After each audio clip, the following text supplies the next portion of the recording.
evening, everyone. Thank you so much for joining us at this dialogue session. So I'm Porsche from 𝗬𝗶𝗺𝗃 Singapore, and it's a charity organization set out to combat mental health stigma and encourage early help. And I'm your moderator this evening. So, recently, you will see that a lot of people are discussing about recent events and on mental health. So we are here today to have this discussion on how parents and caregivers can better support your kids or grandchildren. So this event is organized by 𝗬𝗶𝗺𝗃 and in support of Beyond the Label. This is a movement led by National Council of Social Service, to address the stigma faced by persons with mental health condition and create an inclusive society. So it's very timely to talk about this issue during this difficult moment. So I'd like to introduce our esteemed panel. So today we have with us Ms. Ellen Lee. And Ms. Ellen is the president of 𝗬𝗶𝗺𝗃 Singapore, and of course she has been volunteering and contributing at different organizations and social service agencies, and she's also a proud mother and grandmother. Ms. Ellen, thank you so much for joining us. And of course, we have Prof. 𝗂𝗃𝗃, and Prof. 𝗂𝗃𝗃 is the immediate past president of 𝗬𝗶𝗺𝗃 Singapore, and he's currently the program director of the National Addiction Management Services. And he is also the clinical director of the population health in Institute of Mental Health. Last but not least, we have Ms. Nadia with us.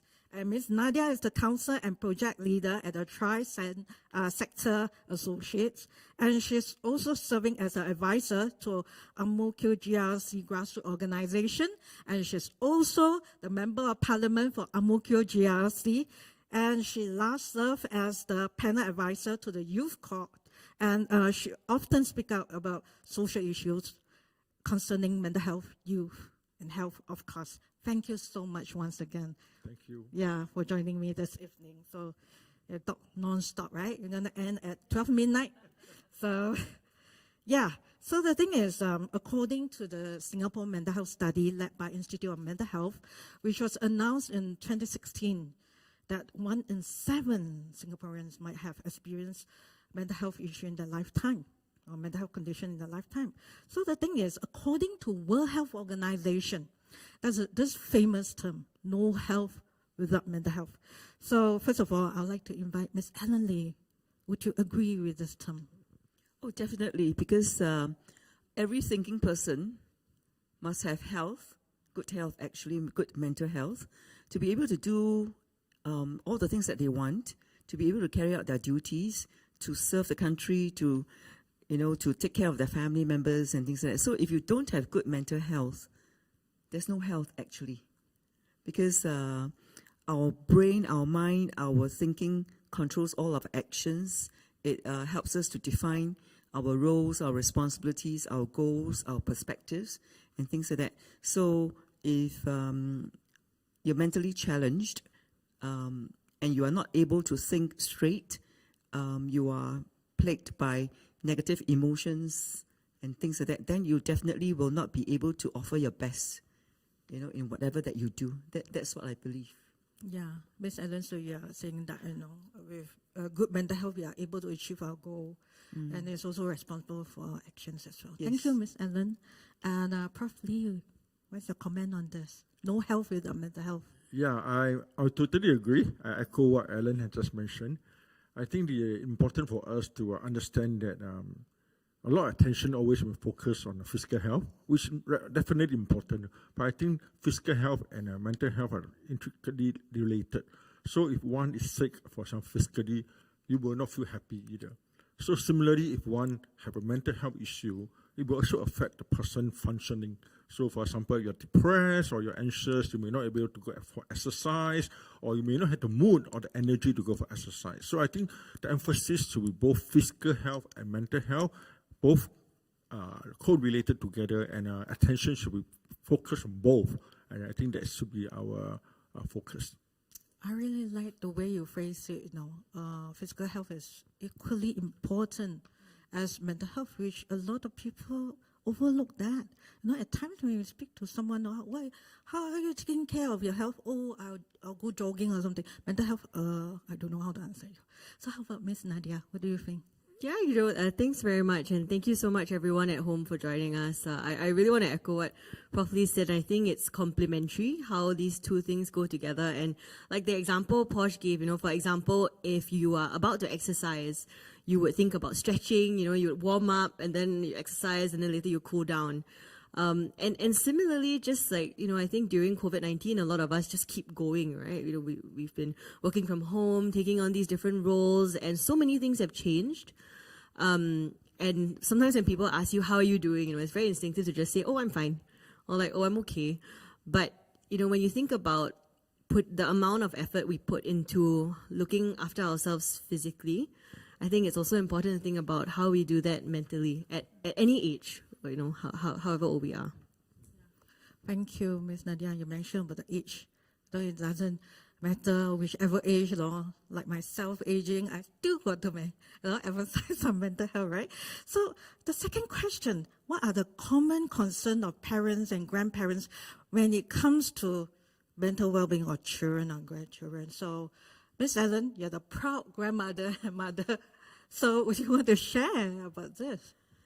Yes, I'm a grandmother of 10. Wow. 4 children. And that's a big family, actually. So the greatest concern is actually always the well-being of the children, of the grandchildren, whatever it may be. We're always concerned about how they fare in school, how they are adjusting socially, so to speak, how much time are they devoting to their studies, who are their friends, who are they mixing with, what's the background of the friends and all those things. I think all these are very common problems that all of us face because we just want to make sure that, like we always say, our children behave. They don't get into trouble. They don't get us into trouble in that sense. And that, it's also a question of well-being, is also a question of face, a question of reputation. Nobody wants to be known as being a parent or a grandparent of this naughty boy, this naughty girl, sort of thing, or a rebellious child and things like that. So I think encompassed in all these sentiments and things like that is that common concern that the child must grow up well, must grow up mentally healthy, emotionally healthy, of course physically healthy as well, and all-rounder, healthy, good, and able to cope with life. I think these are things that we always worry about, because no matter how old the child is, how old the grandchild is, they are already grown up, they are already adults and things like that, we still worry because to them, they are still a child. We still want to be able to do our best for them in that sense. So I guess it could also mean that I'll be more protective. I will try to break the falls. I will try to prevent them from falling. I'll try to prevent them from getting into the wrong side of the law and things like that. All because, I guess, it's that love and the concern for the well-being of the child. Wow, it's not easy being grandparent. Yeah, No, Miss Nadia. I wanted to add on, I think I can sense that like maternal love and grandma coming from Ellen, and I think it's very common in all our parents. You naturally feel that way, or any caregiver towards your child. But as Ellen was describing as well, we want our children to be healthy, good in school, also well-rounded. I mean, it's also a lot of expectations that we put on our children. And it's natural because we want the best for them. We want to see them succeed in life. And I think, just pausing and taking a step back, I really think about how much we heap on our children in terms of, expecting or seemingly in order for somebody to be well-rounded. Sometimes when you go to the office, you have a bad day, right? You can't deliver your best at work. And to think like for our children, a lot of times we expect them, or in our heads, right, they're going to be at their best. So one thing that I love to hear more about also is, how can parents and grandparents sort of guide or look out for children in order to maybe more of guide them to be their best, while we have all these things about what a child should be, right? Yeah, Miss Nadia, I was observing her as well. So I was recording all the checklists, grew up well, healthy, good, able to cope. So it's like, okay, did I manage to do this, achieve this or not?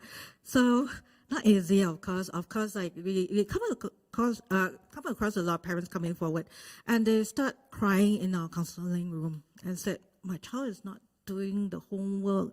My child, is performing so badly." So, Prof. Lee, this question is directing to you. So, how can we address all this set of concern, and how about managing the expectation? I think it's natural for parents, I'm myself parents, to want the kids to achieve. Also want them to be physically healthy and happy, and also in a good company. As you say, do not go enter the wrong side of the law. I think that the other thing is we also need to understand, especially from different age group of the children, the different expectation. As a small kids and when you are taller, I think they are enjoying their life. They probably just play. But when they enter into a so-called formal education, then there will be tests, there will be assessment, and they have to go for national exams and whatnot, and pressure will come on board. I think the parents, and I think Ellen mentioned earlier on, that there's some degree of faith that we want our children to perform, we want our children to do well, not be the last in class, but we may not know some of the struggles that they are going through. I think it's important for us to appreciate that the children are doing the best, but they are encountering some problems and some obstacles, and how best to address them. And the other thing is also, at different age group, the struggle can be different. Just take, for example, teenage life, they are in the period whereby they are building their identity. So they will have problem with the self-image, body image. They're going through puberty. At the same time, socialization, and I thought it's good to mention that, because at this moment, during COVID, we are supposed to have social distancing. But at that age group, they are supposed to be socializing, because they were to form their group of friends and support for the future years. I think that's where sometimes we've forgotten about all these aspects, and we just only impose what we want them to be. I mean, if you're a doctor, you hope your child can be a doctor, or you'll be a lawyer, that type of thing. You're a lawyer, for example. I think these are, again, very traditional expectation. But we notice that a lot of children nowadays, in fact, I see that young entrepreneurs, some of them may not be highly educated, but they're doing very, very well. And I think our so-called judgment or success in life should not be just based on paper qualification. Thank you, Prof. Lee. Yeah, the thing is, I try to note down, one of your points is to appreciate that they have tried to do their best. That's the first point, everyone. Take note, okay? Prepare your paper and pen, record this. Appreciate, that, give them a pat on the shoulder. Second point is acknowledge their struggles. Yeah, they are going through many struggles like tests, exams, having some friendship issues maybe, or, like Prof. Lee talking about the body image as well. So we do have some studies on that, right, Prof. Lee? And this is very important. Yeah, so the thing is, like, as we know that many people are very busy in Singapore, so some parents start asking, I'm very busy, I'm at work and everything, and I have my struggle as well. I'm playing different roles. I got to care for the elderly at home, I got to take care maybe of my husband or someone with disability. So, Prof. Lee, how to look out for warning signs? Because they are laymen, not all of them are mental health professionals. In the kids, you mean, in the children? Yeah, in the kids, yeah. I think, again, we look at the different age group. So, for example, the younger children, they may not be able to express their emotion as openly as a teenager. So, maybe we present with them being more withdrawn, their behavioral problem. So, we do see kids, for example, revert back to bedwetting or finger sucking, the type of behavior. That may be a presentation that they are stressed. Then in the school kids, there may be things like school refusal. They refuse to go to school, or school truancy, or they may be involved in some so-called conduct behavior like fighting or bullying, that type of behavior.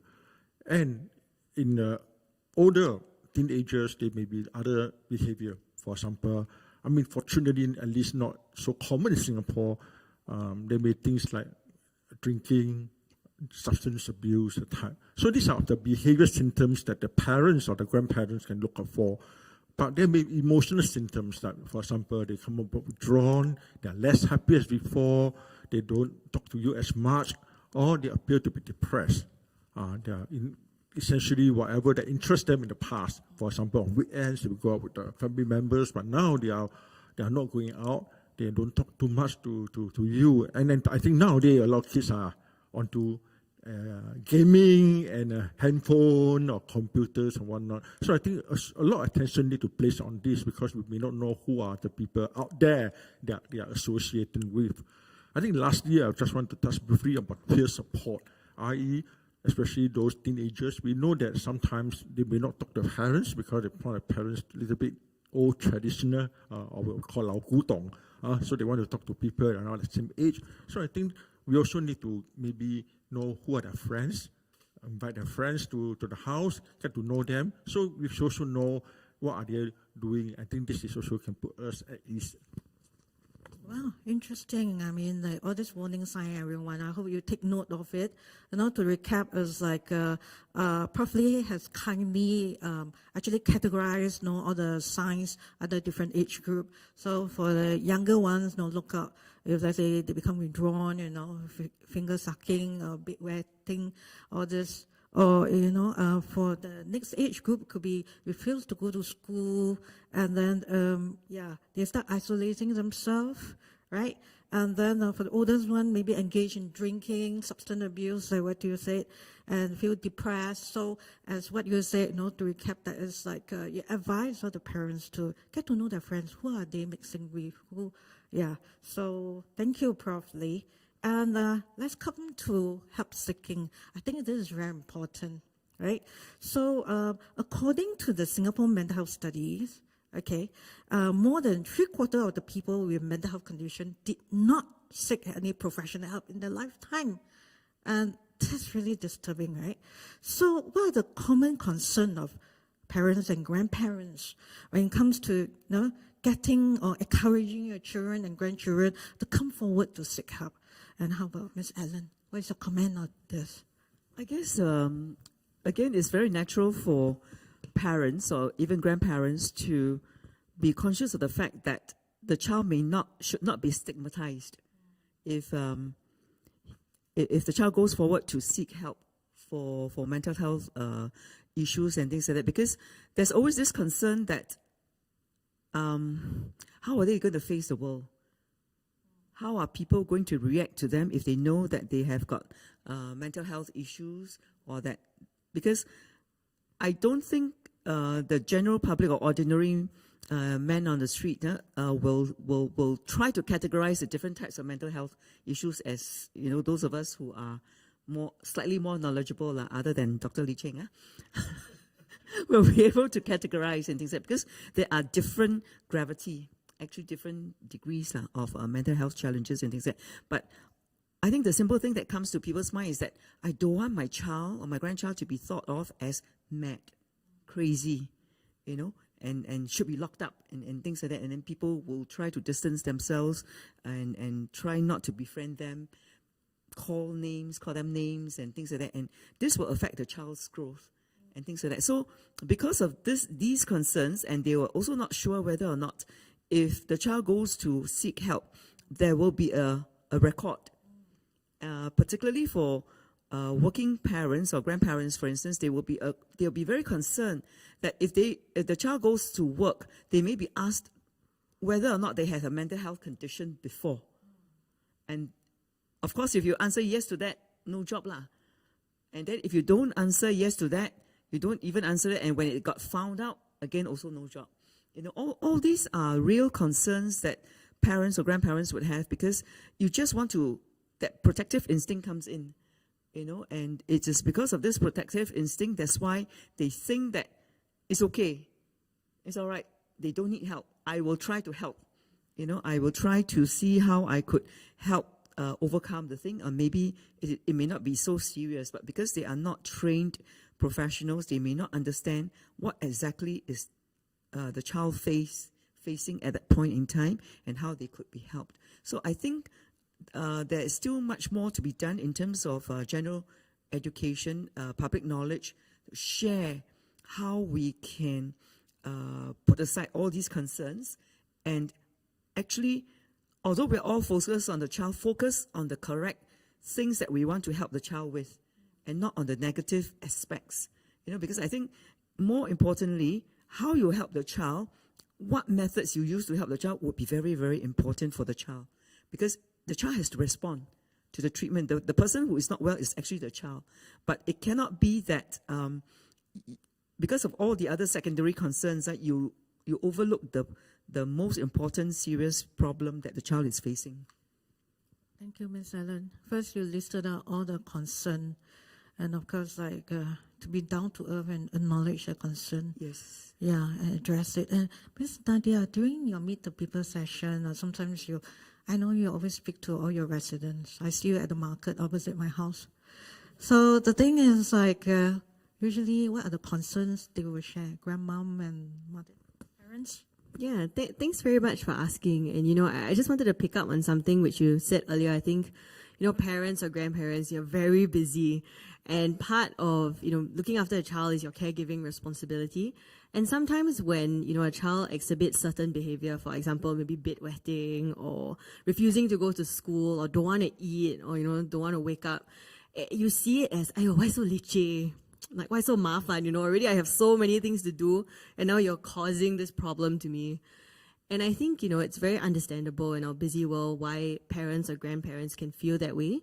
But at the same time, it's also really important to kind of recognize that in a way, those signs itself are the way that the child is seeking help. Because they may not be able to articulate it. I mean, they may not even understand what we're feeling, I think as adults, sometimes we also don't, it takes a while for us to process what we are feeling. What more our children, And I also really want to acknowledge, when I talk to caregivers or parents, I think everybody really wants to do the best for the child. I think like what Ellen said and Prof also said. And sometimes you just don't know how. And that's a very normal part of figuring out parenting or even grandparenting. But I think one of the most important things is just for the child to be assured that you are a safe space. To know that at the end of the day, even if they really messed up and did something wrong, they can still come home and tell you. And your first reaction is not going to be, why you do that? You should have done that. It's a safe space to help them process their emotions, to assure them that they are still loved. Because I think a lot of times it comes, the reaction of our children sometimes comes from a place of insecurity. You're just not sure whether what you did was right or wrong. Are your parents going to unlove you after this, and what's going to happen? Maybe mommy and daddy are going to divorce because of what I did. There's all these thoughts which go through our children's head. And I think the most important thing really is to be that safe space for them so they know I can come home, I can tell mom and dad I did something wrong, but they're still going to be there for me and walk me through it. And I think as a parent, it's very easy to get caught up in that moment, to think, oh my gosh, what happened? School, then how? Tomorrow must I take leave? Must go and see your principal? Your head is like running down the list of things. But as far as possible, just kind of step back, I think, and just take a moment, because even as adults, we have to process our emotions first. It's just like, on the airplane, in case something happened, you attend to yourself first before you attend to the child. And I think in that moment, instead of trying to troubleshoot everything for the child, it's important to think about us first. Okay, what are we feeling? Okay, pause. And then you can kind of go into that moment. I don't know. That's what I think, Prof. I don't know whether that's right. Yeah, I think exactly. I think when what a kid wants, and then regardless of the age, is a safe place, someone to listen to, offer a listening ear, and non-judgmental. I think that's where all the kids want. Definitely, again, different age group, they may not be able to express or articulate so clearly. Some of them may be, or for some reason, they have some learning disability or some learning problem. They may go through maybe express through things like play or drawing or maybe some other forms of, but most of them probably go through by articulation. So if you are able to welcome them, allow them to express themselves, they are more willing to share. And sometimes we may have to deliberately find a platform. I think that's how it goes nowadays. I mean, all of us are very busy. I know we will always advise not to talk when we eat, but I think the meal time is the best time.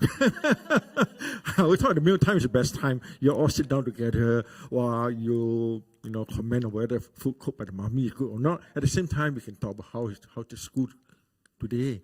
Or at the same time, you can talk about what are the things that you experience today. I think you need to make time for your kid.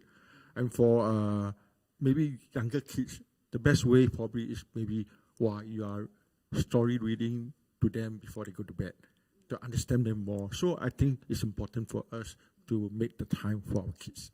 Yeah, and I really wanted to say, I think you're also never too young to start. So I know someone who had a son who was 4 years old, and in school, in kindergarten, I think he bit another child or something.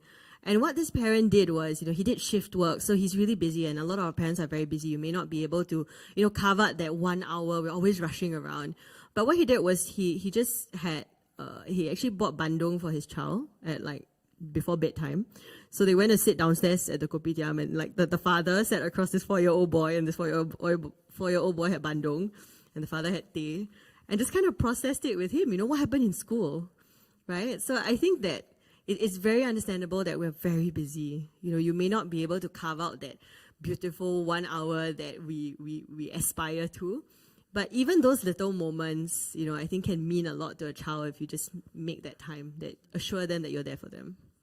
I think this conversation is very important, because during some of our counseling sessions, we did speak to some of the youngsters, the young people, and we asked, how you're doing, Then I said, I'm not speaking to my parents. I said, why? They don't understand. They don't understand me. We can't communicate. Communication gap.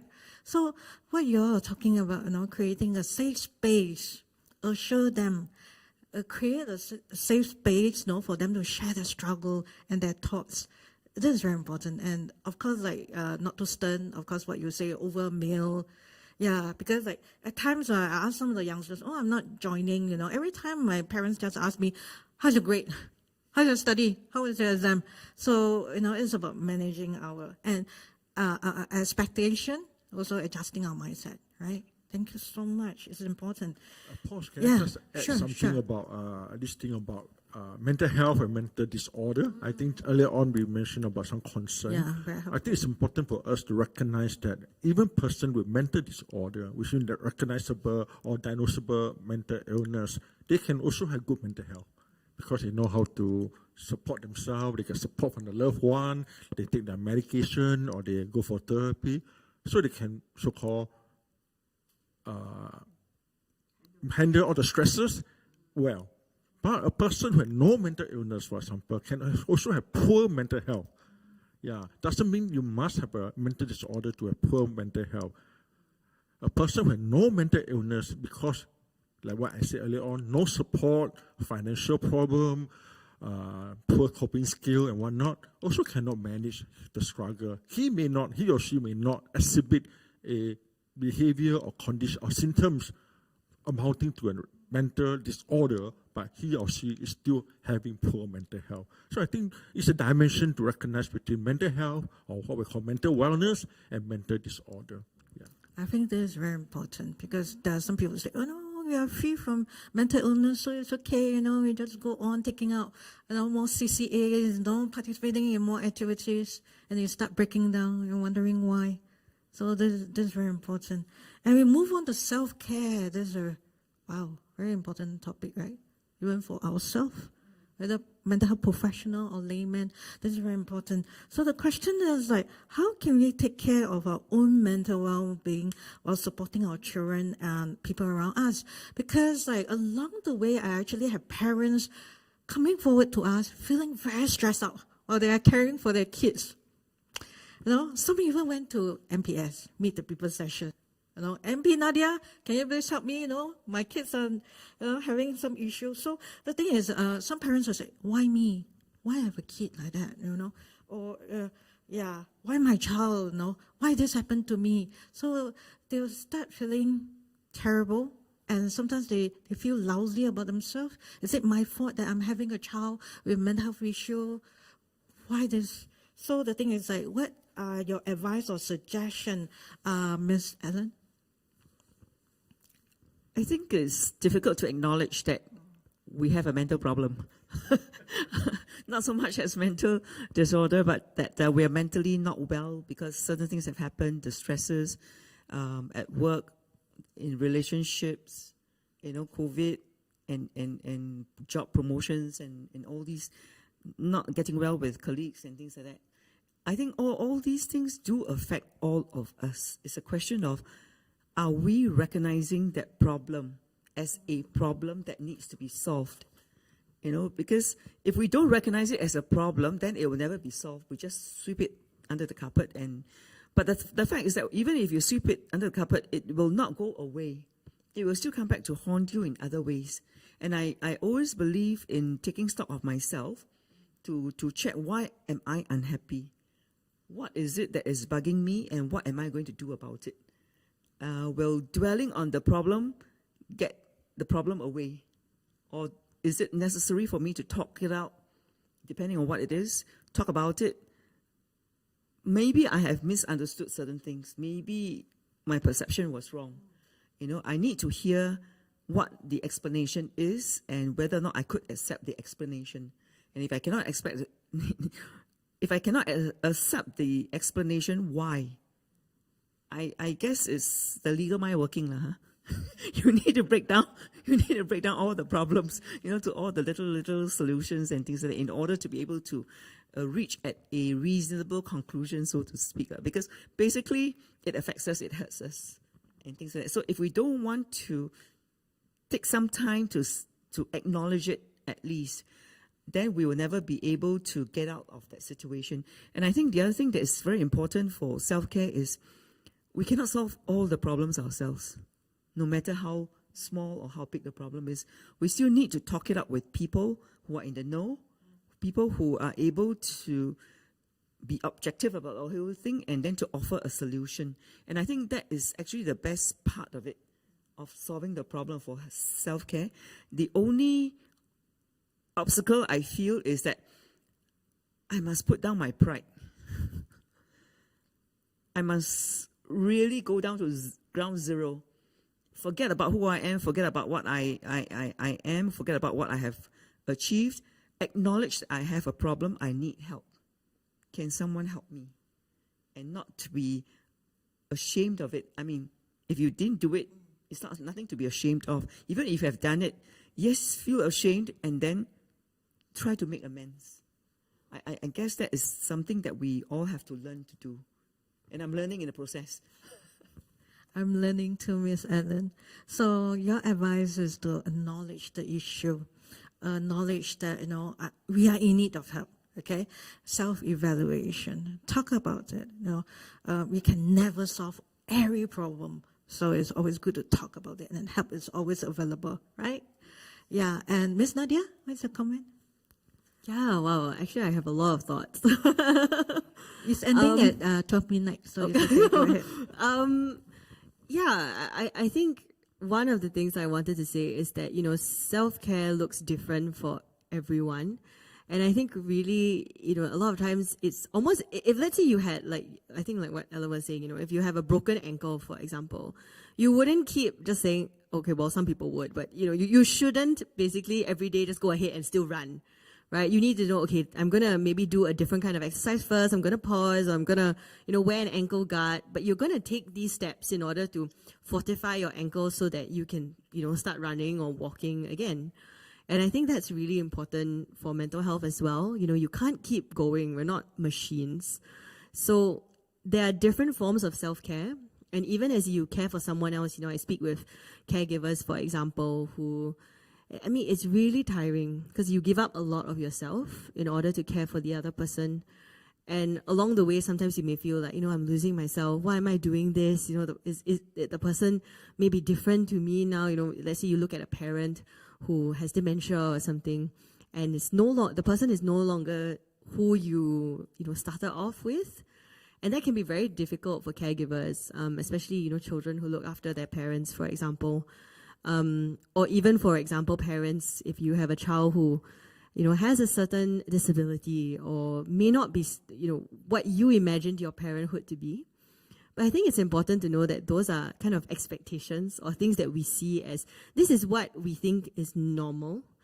But there's really no one normal, I feel, that's important. And I think that's important to normalize, that everybody has different relationships. You have, a different way of regulating yourself, a different way for caring. And at the end of the day, you can only look after people if you look after yourself first and you're very self-aware. And it can be very difficult to do when you're very busy and caught up in things.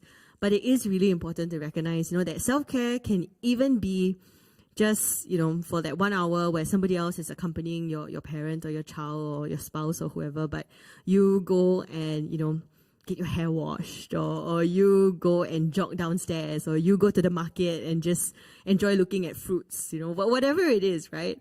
But I think self-care looks different for everyone. It's just important to acknowledge that it's not a weakness. Everybody needs self-care. Everybody needs rest. Like, your body needs to sleep for a certain number of hours a day. You need to go and look at something else. And one thing that I also wanted to say, if it's okay, is, just because, for example, someone is struggling with their mental health or someone is diagnosed with, a mental illness, it doesn't mean that every day is bad. It doesn't mean that every day is bad. And knowing that this is what is going on actually then helps you be able to deal with it or plan something in order to help. If you don't know, the more you, like Ellen said, sweep it under the carpet, things won't get better because things don't go away like that. Yeah. Thank you so much. You talk about you are so right about the perception of self-care. Your self-care and my perception of self-care, the definitions differ in a way, and there are different types. Like, like you are so right. You talk about like hair wash as a form of self-care. And sometimes when you ask the participants, so why are you doing self-care? I don't know, let me refer to the book. And it's so easy, just go for a hair wash, go for shopping, do something that you really like, right? And break the cycle. You're so right, Ms. Ellen. And Ms. Nadia, I heard from somewhere that you initiated this Silver Sunshine project. I understand. So would you want to share more about this project with us? Sure. I think I've taken up a lot of time, so I'll be really quick. But, unfortunately, one of the statistics which we've seen recently is, an increased number of elderly suicides. And when I first came across this, it was something which really broke my heart because, to imagine somebody in their, 60s or 70s or 80s feeling like it's hopeless. And I think we've seen COVID-19 do that to a lot of people, especially our seniors who may not have access to be able to, check WhatsApp or connect over Telegram or Clubhouse, but I just worried with all the fake news out there, or that maybe I should never leave my house, what's going on. I think isolation really affects your mental health. And for seniors, we tend to talk a lot about dementia. It's something which people are quite familiar with and we've normalized. But we don't talk so much about, for example, depression in seniors or mood disorders and what can be done. So it's not just a matter of saying like, hey, you xiao, is it? Or you think I'm xiao. But it's really how do we help our seniors lead better, healthier lives, both in terms of physically and mentally. So Project Silver Sunshine in our area is really to help caregivers as well understand what to look out for, what resources are available, and really to encourage our seniors. I mean, they've lived such a long life. A lot of them have worked really hard, and we hope that these years of their life is something that's positive for them. So thank you, and do check out 𝗃𝗃𝗃 CC Facebook page for more details. Thank you. Yeah, thanks, Ms. Nadia. While you are talking about like focusing on the mental well-being of the elderly, in case we are supposed to be talking about youth people, right? Young people, right? But actually, she is mobilizing a lot of young grassroots leaders to assist the residents at her constituency. Yeah, thank you so much for whatever you are doing. And Prof. Lee, what do you think? What is your advice? Well, parents, grandparents, they're caring for their children. So how could they manage their own mental well-being?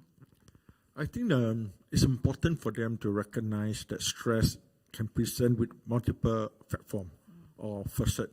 So, for example, commonly we'll say, I'm stressed, or I'll say that I'm tired, or sometimes I say I'm confused because I can't think properly. So these are all what we call the psychological or emotional symptoms. But some elderly patient, for example, came to us, they present with a lot of bodily symptoms. They say they cannot eat, headache, multiple body ache. So these are, again, a symptom crying for help. I think so you need to know that some of the presentation of stress, maybe that part of them may be what we call physical symptoms. And again, I mentioned earlier on, some may be behavior symptoms like, alcohol, substance abuse, that kind of thing. So these are the multiple symptoms that person will present: psychological, emotional, cognitive, thinking process, physical, and behavior. So we know that, as what Alan had mentioned earlier on, self-aware, we know that we are facing such a condition, whether we can manage ourselves.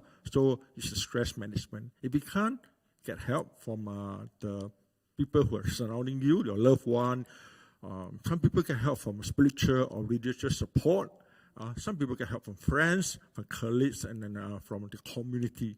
And again, I want to echo, and I mentioned that in the beginning, it's important to sleep enough.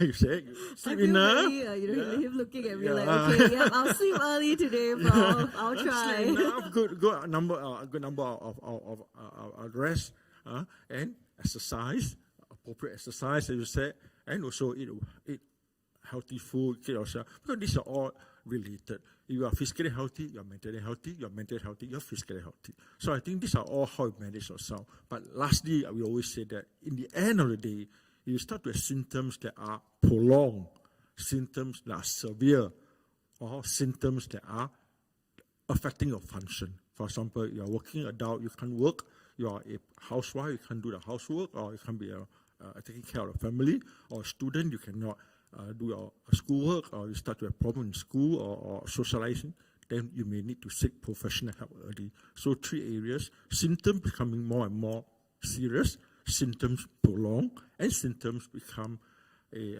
so-called affect your functioning. So these are 3 factors I always advise my patient: you should seek professional help early. Thank you so much, Prof. Lee. So for those who are having your paper and pen, remember the record, symptoms that are prolonged, symptoms that are severe, symptoms that are affecting your daily routine, your daily functioning. Start speaking to someone. Even if you are not ready to speak to a professional due to stigma, speak to your friends, school counselors. They are, everywhere, counseling centers, family service center. I'll show you. Towards the end, during closing, we'll definitely refresh a list of resources. Get ready your camera and you can take the photo. So thank you so much for sharing about all this, like help seeking, stigma, concern, and self-care. And let's open up to the Q&A from the audience. And we have this 𝗬𝗃𝗃815. Thank you, 𝗬𝗃𝗃815. And the question is, how do parents know where to draw a line without seeming overbearing on their children? Would any panelists be keen to comment on this? Ellen must answer this. She's a grandmother of 10. Let me try. I think it's never easy to draw the line. Because, first of all, if I'm overbearing, I'm already overbearing in anything that I do, because it becomes a habit sort of thing. So actually it comes with a realization that we have to treat our children and grandchildren very differently today, because the world has changed. Okay, I am perhaps in the fortunate position where, being a grandparent, I have been through that stages where, as a child, then as an adult, as a parent, and now as grandparent, I need to be conscious of the fact that the world has changed very much from the time when I was a kid, and now that they are still kids and things like that. And I cannot use the same way to teach them, because they'll tell me, last time policemen wear shorts. Yeah, and now policemen carry the camera with them, and things like that. So what it means is that they are now educated differently. They have exposure to different things, and they have even a wider reach to the world than all of us, because they all surf the internet. They're even more savvy because of that. So they're reading a lot more and learning a lot more than what we have ourselves. And for instance, I I don't surf the net so often. So therefore, in terms of general knowledge or IT and things like that, I'm not as savvy as they are. So I cannot criticize them if they are seemingly on the phone or on the computer playing games for too long. You know, so if I want to assert myself and say, hey, during my time, I don't do all these things, then they most likely tell me, but during your time, don't have a mobile phone like that, right? And then you press it any further, they'll tell you, but who gives us the mobile phone in the first place? So I think I need to be conscious of the fact that how I convey what I am not happy about to them has to be conveyed in such a way that it doesn't provoke them into rebuttals or into retortals.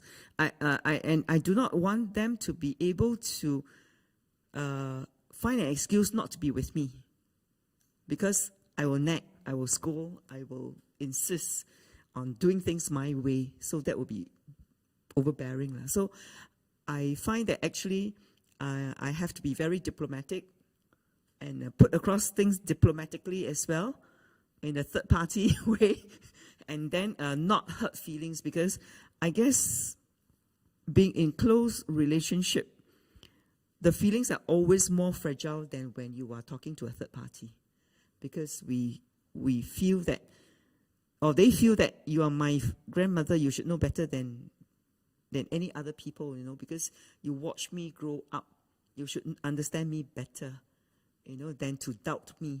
I think doubt is something that young people cannot take, because they feel that, you know, you practically don't trust me, you don't have confidence in me. So this is something that I have trying to refine, because being who I am, being who I was, I have to be conscious of the fact that I don't become overbearing in my approach.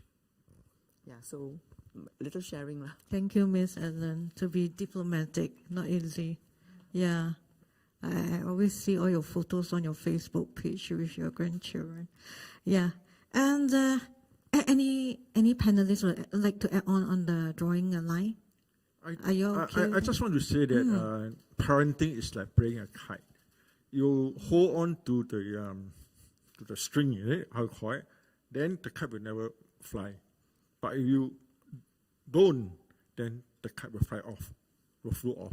So I think it's important, it's become a technique, how you manage to hold the layang, but at the same time allow the layang to fly, at the same time not allowing the layang to flew off of a hand. So different parents probably go through different ways, and sometimes they learn from their so-called inverted comma, quote-unquote mistakes. And I think we also need to recognize that each child has to have a different approach. I think that's very important. Thank you, Prof. Lee. You talk about each child should have a different approach. And in case anybody wonder, Prof. Lee, is he commenting as a mental health professional? He also has 3 beautiful children with him. And he also posts a lot of beautiful pictures, you know, and having meals and everything. Thank you. Ms. Nadia, anything to add on? Okay, good.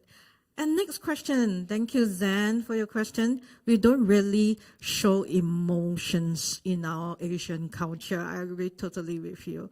So how do we start the conversation about mental health with my family? Any comment from the room? Yeah, thanks for asking this, Zen. I think one thing that I really want to say is that, you know, firstly, not all families are the same. And sometimes if it's really hard to start the conversation with your, you know, natural family, it may be easier to start the conversation with the family that you choose, or family who you've grown closer with over the years. And, you know, for parents, what that means is sometimes maybe your child might start talking to their friends first. And it's not because they hate you or that you failed, you know, it's just that that's who they're in closer proximity with. They think, oh, you know, my friends might understand me a little bit more. But how do you start? I think it can be really difficult to start because you don't, but it's also because sometimes you have a certain idea of what you'd like to hear back at you. And you need to remember that people may not respond to you in the way that you want them to, but it's not because they don't love you or they hate you or they don't care. It's just different people have a way of processing it. And as much as you want to have an open conversation with them, it's also about us being open enough to listen to what they're saying and try to, see beyond what the words are or the reaction is to what the sentiment is. And I think most of the time it's going to be love. It's going to be coming from a place of, I'm really worried and I'm really concerned and I just want to do something. And I think even if you have a very difficult first conversation, it's important to keep trying because, don't shut off. I think that's something that's really difficult. Don't shut off and don't feel that it's all hopeless and nobody's going to get it anyway. They will. Sometimes you just need to keep trying. You need to keep explaining it to them in a different way, showing them because they care about you. I think ultimately, as parents, you do care about your kids. Sometimes it just may be clouded by other things on that day, but, don't feel afraid to share how you feel because your family at the end of the day, they just want you to feel happy. I think it's really true, even though growing up you may feel that, your parents are overbearing, and I think there's no way a kid will ever feel that, my parents are not overbearing. There's going to be like this 1% at least that they feel that, but it doesn't mean that you're bad or that they think you're bad. I think there's just a different way of communicating with each family, and love can be, scrambled egg sandwich in the morning every day or a lift to school. And just find those little moments to genuinely share how you feel. I think parent and child relationships evolve over the years anyway. If, for example, you have a difficult relationship with your child now, it doesn't mean that it's going to be that way forever. So you just got to keep trying, I think.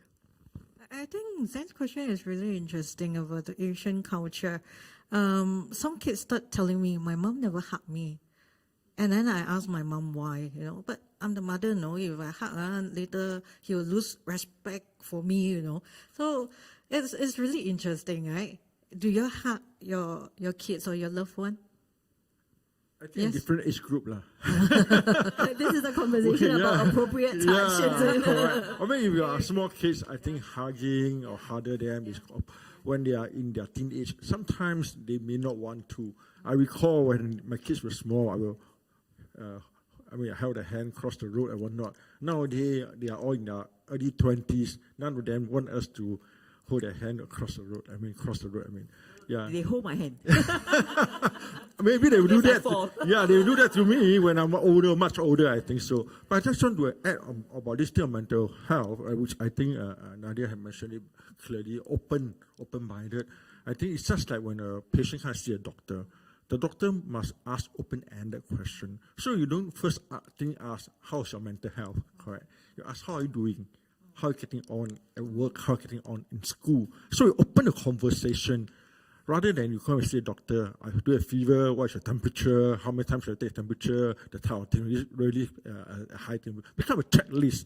So when you ask a patient in this manner, a patient also feel that you are too clinical.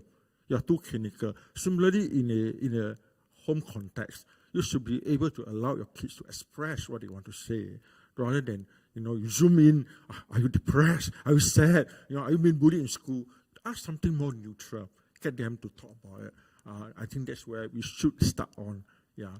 But I think, again, although we talk about this Asian culture, but I do recognize more, nowadays, kids are more willing to talk about their mental health issues. As in general, they're more willing to talk about it compared to maybe early days. I think we can see the change in that. A lot of surveys have shown that also. Yes, Prof. Lee. You talk about the human touch. I think in general it's just the human touch, right? Ms. Ellen, anything to add on the Asian culture? Actually, I think it's not so much the Asian culture, but just that when they grow up, when children grow up, they have got their own friends. They want to not be seen to be still mummy's boy or or grandparents' favorite and things like that. But I must say that my grandson hugs me now and then, even though he's already a strapping, tall with girlfriends and things like that. But he occasionally does sort of thing. So it's like, do you like it? Huh? Do you like it? I love it. Say it again. Maybe he's tuning in. I appreciate that, because I suppose for him there are certain moments that he feels that he needs a touch and a reassurance of love, because I mean, Asian culture would mean that we don't always say like what maybe we see the Westerners do, oh, I love you, and all those things, and things like that. But, you know, the hug itself actually embraces a lot of things that are unspoken. That reassurance, you know, that I'm still there, the reassurance that I still care for him, and the reassurance from him that he cares for me. And I think that is very reassuring. Yeah, I must say that my children hug the grandparents more often than me. Yeah, that's true. Yeah. See, we talk about hugs and love, right? So following that, we have next question for 𝗂𝗃𝗲𝗄. And this question is, does everyone go through mental health issue once in a lifetime? This is very tricky. Prof. Lee, would you agree? Does everyone go through mental health issue, or how about mental disorder in their lifetime? So you want to break it into, does everyone go through, have a mental health issue in their lifetime, have a mental disorder in their lifetime? I mentioned earlier on about mental health or mental wellness compared to mental disorder. All of us have mental health issues, definitely. And I think that this concept about trauma-informed consent or trauma-informed care, whereby most of us, almost invariably all of us have went through some form of trauma, and how we process the trauma, how we manage it, and how do we so-called get out of it. So I must say the mental health issues, as I said earlier on, as long as you had the coping mechanism, you know how to manage, you have the support from the loved one, you are not too distressed amounting to mental disorder. Whereas not everyone, fortunately, not everyone will have a mental disorder. Maybe more will get disorder like anxiety or depression, but definitely for the major psychiatric disorder like psychosis, is considered relatively rare in a sense. So everyone will go through mental health issue in their lifetime, but not everyone will have a mental disorder. So take note of this. Yeah.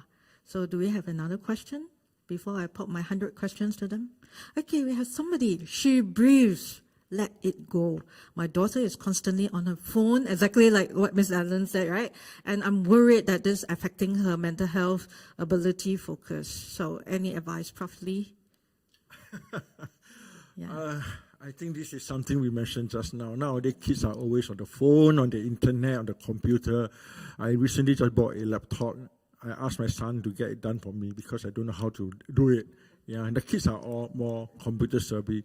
Yeah, but I think importantly, we need to know whether this is excessive or not. I mean, one of my roles in the Institute of Mental Health is the program director for the National Addiction Management Service, whereby we look into people with behavior addiction, i.e. gaming. Besides gambling, gaming is one of the some of the things that nowadays people are more concerned. And we need to also know whether, besides the mental health issue, also who are they associating with.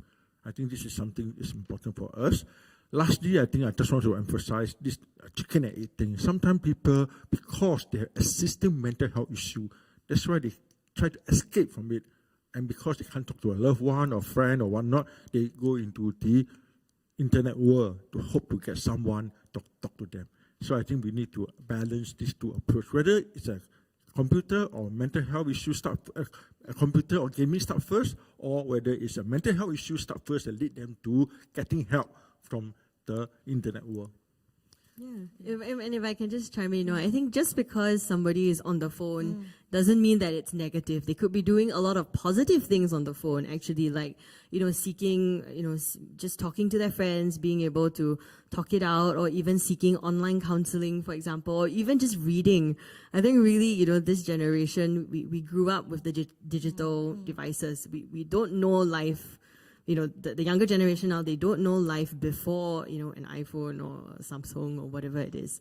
So just because they're on the phone doesn't mean it's bad. I think it's about, learning access, what is excessive. And I think a lot of times I also see, younger parents making it a point to be involved in what is going on the phone. You can set certain parental controls, but at the same time, let's say if your child is really, they like filters, you can take the photo with them, right? If you show them that you're involved in their life, you're interested in what is going on, who they're talking to, then they'll be more willing to show and share with you. Whereas if immediately you just say, hey, keep your phone lah, confiscate, they're going to go to school and they're going to use their friends' phones and they're going to still do all this social media stuff without you knowing, which is even worse, right? So I think it's really important to just try and be involved in some way. And I think we talked about, not being so judgmental. Yeah, and there's many positive things about gaming, for example, at the same time. That's where people find community. If they're not able to find it in here, that's where, interests are aligned. They're able to talk to people who think like them. So I think it's really important just that it doesn't mean it's automatically bad. Yeah, that's something I really wanted to say. Thank you. I think this is a very good point. So Prof. Lee mentioned about, all this behavior and addiction issue, right? And Ms. Nadia, you mentioned about you need to adjust our mindset and instead of perceiving that every time they're on the phone, that means it's bad.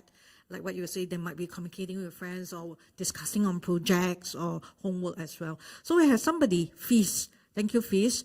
I'm a parent and I care about the mental well-being of my child, of course. Very dedicated parents. However, sometimes grandparents think otherwise because to them it's a phase of being teenager. How do I change the mindset of this generation gap that mental health issues are real? It's so real, really. Grandmom? I have that generation gap. I think the only way to close that gap is actually through communicating. Talk it out. Talk it out with the grandparents why the concern is there that it is more than just being a phase of being just a teenager. Because we know that if you talk about teenager is a span of a few years before you become an adult sort of thing. But I think nothing beats talking it out.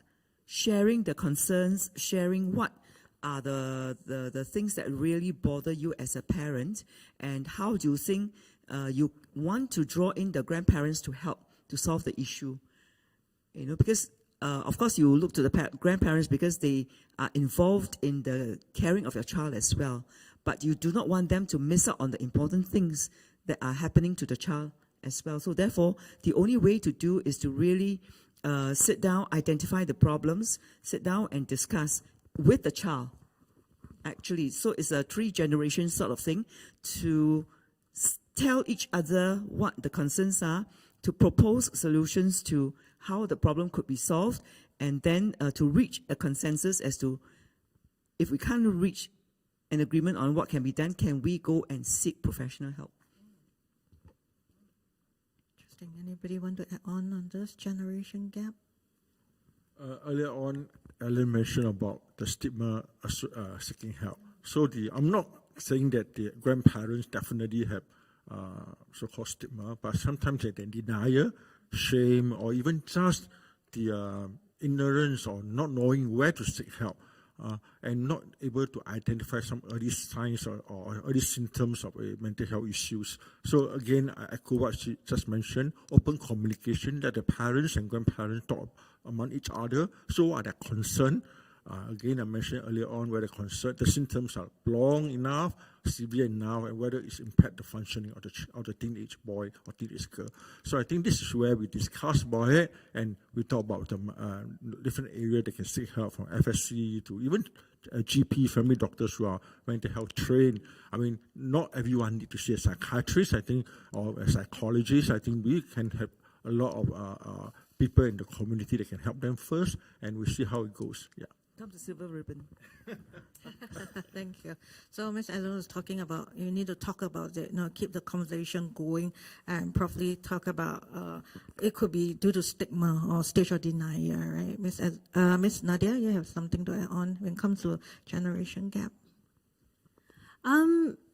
Yeah, I think, Ellen and Prof have said a lot of it, but one thing that I would add, I guess, is also, I think, know when to withdraw, in the sense that if you feel that this conversation is really going nowhere, I think just focus, for your own mental health, I think focus it on caring for the child, because definitely the grandparent cares for the child, but sometimes for older people also, you want to just let them be. I think there's some things which might not be able to change, and focus instead that love on the child and the energy on, you know, what we can do for the child together.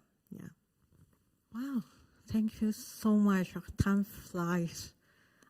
We're supposed to end this at 12 midnight, but I was being told I'm supposed to conclude this. So sad, right? So, I mean, interesting questions, right? You talk about how to draw a line. You talk about the cultural differences and the generation gap. Wow. I mean, like, thank you so much for tuning in, everyone. Thank you so much for joining us this evening. So when you talk about mental health stigma, it'll continue to prevent people from coming forward to speak up about it. And of course, self-stigma also plays a part, you know, that delay the process of getting help. But for those who are struggling during this difficult moment, you are never alone. Bear this in mind, and you see that all these panelists with me have been sharing so much, right, about where you could seek help, whether Institute of Mental Health, Family Service Center, counseling, and even like members of parliament are initiating some mental health projects at the constituency. So yeah, there's a list of resources as what I will share you earlier on. Thank you, our crew working behind the scene. Take the time to snap this picture. You might find this helpful, and try to visit some of the website or contact some of the numbers over here. Okay, it might be helpful. And even you say, I'm fine, maybe you can keep this number, to share it with your friend. Share it on Facebook with your friend who will, try to look out for each other during this difficult moment. Thank you so much, everyone. Yeah, so the thing is, I really appreciate all the panelists for sparing your time. You are rushed over after work, and then, yeah, and some of you were texting me, jam at Bishan or whatever. But thank you so much for sharing your views, and yeah, about mental health, talking so much. I feel so encouraged right now, and everyone, and don't forget, try to Google more and read up more about Beyond the Label, and there's a help board. And always remember, try to Google 𝗏. 𝗏 will be there to help you. And take good care of yourself, everyone. Thank you, everyone who is working behind the scene over here. Well done. Yeah, so thank you, panelists. And good evening, everyone. Rest well.